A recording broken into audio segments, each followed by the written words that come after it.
Assalamualaikum warahmatullahi wabarakatuh. Perkenalkan kita dari kelompok 7 yang akan mempresentasikan pengenalan Arima untuk peramalan derut waktu. Di sini anggota kelompok kita beranggotakan saya sendiri Dimas Alam Saputra dengan NIM akhir 088 dan rekan saya Muhammad Ajendra Khalfani dengan NIM akhir 085 dan yang terakhir ada Amar Latif Fitriansyah dengan NIM akhir 087. ARIMA adalah singkatan dari Autoregressive Integrated Moving Average. Model ini digunakan untuk ramalan data deret waktu atau time series forecasting. Model ini lebih cocok digunakan untuk data yang lebih bersifat non-stasioner, sehingga dapat memprediksi nilai masa depan berdasarkan pola data masa lalu. Di sini ada komponen ARIMA. Yang pertama itu ARP, autoregressive, komponen yang menangkap efek atau pengaruh nilai-nilai masa lalu terhadap nilai saat ini. Yang kedua, ID, integrated, menunjukkan jumlah diferensiasi yang diperlukan untuk membuat data menjadi stasioner. Dan yang terakhir ada MA, key, moving average, komponen yang menangkap efek kesalahan error dari periode sebelumnya. Sekarang kita masuk ke bagian bagaimana cara membangun model ARIMA. Di sini ada beberapa langkah-langkah untuk membangun model ARIMA. Langkah yang pertama adalah memahami pola data. Di sini saya menggunakan contoh data dummy penjualan bulanan, mulai dari bulan Januari 2022 hingga Desember 2024. Plot data deret waktu digunakan untuk melihat apakah ada tren, musiman, atau fluktuasi lainnya. Lalu langkah yang kedua yaitu dengan uji stasioneritas. Kita mengecek apakah data sudah stasioner atau belum. Di sini kita menggunakan uji statistik seperti Augmented Decay Fuller atau ADF. Dengan syarat jika p-value lebih kecil daripada 0,05, maka data sudah stasioner. Dan jika p-value lebih besar daripada 0,05, maka diperlukan diferensiasi.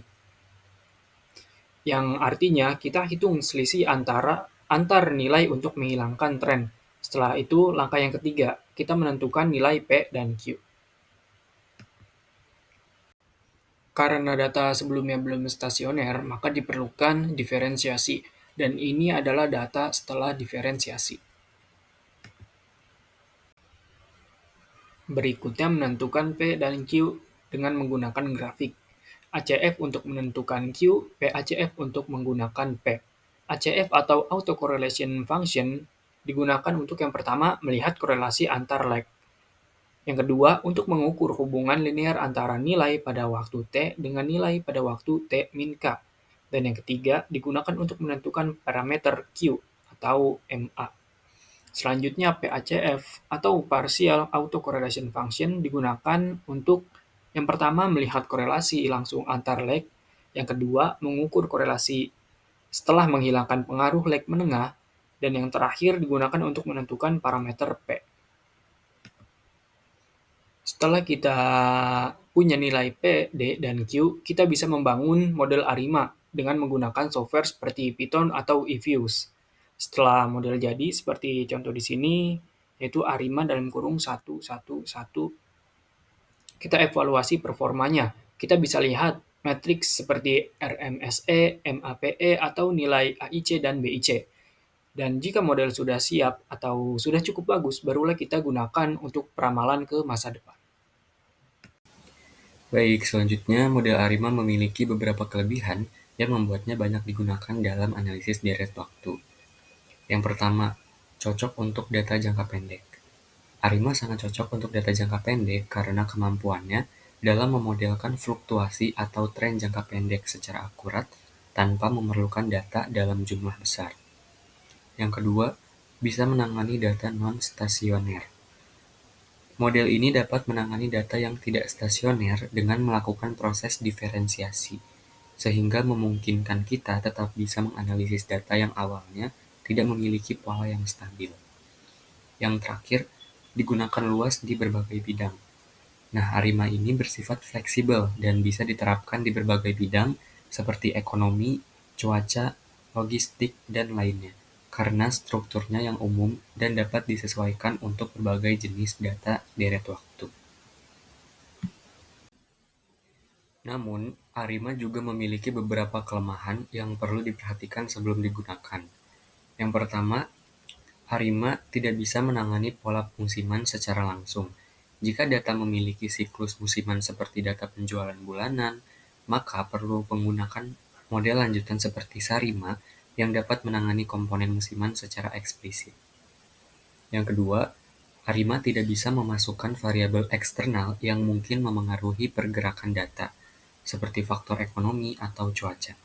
Untuk kasus seperti ini, Arimax bisa menjadi alternatif karena mampu menggabungkan variabel penjelas. Yang ketiga, proses pemilihan parameter dalam Arima cenderung subjektif dan membutuhkan keahlian serta analisis yang hati-hati, karena kesalahan dalam memilih nilai P, D, dan Q bisa menghasilkan model yang tidak akurat. Selanjutnya, kita beralih ke slide studi kasus. Sebagai ilustrasi penerapan, kita akan melihat studi kasus prediksi penjualan es krim bulanan. Dataset yang digunakan terdiri dari 12 bulan terakhir dan menunjukkan adanya tren kenaikan penjualan dari waktu ke waktu. Karena data bersifat non-stasioner, langkah awal yang perlu kita lakukan adalah melakukan satu kali diferensiasi untuk membuat data menjadi stasioner, sesuai dengan kebutuhan model Arima. Nah, setelah data distasionerkan, dipilih model Arima 1,1,1 berdasarkan analisis ACF dan PACF. Model ini kemudian digunakan untuk melakukan prediksi penjualan selama 3 bulan ke depan. Hasil prediksi menunjukkan tren yang tetap meningkat, sesuai dengan pola historis.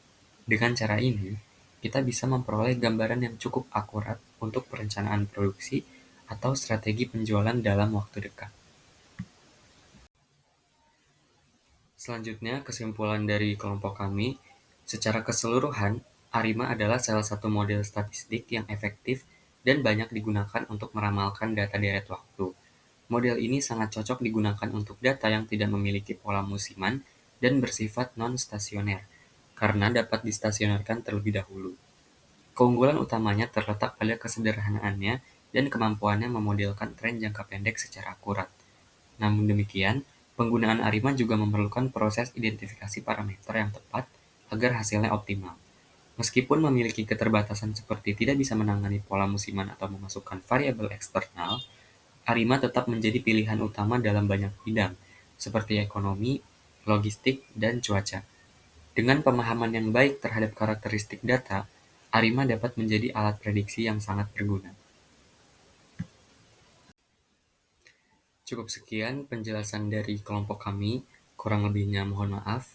Wassalamualaikum warahmatullahi wabarakatuh.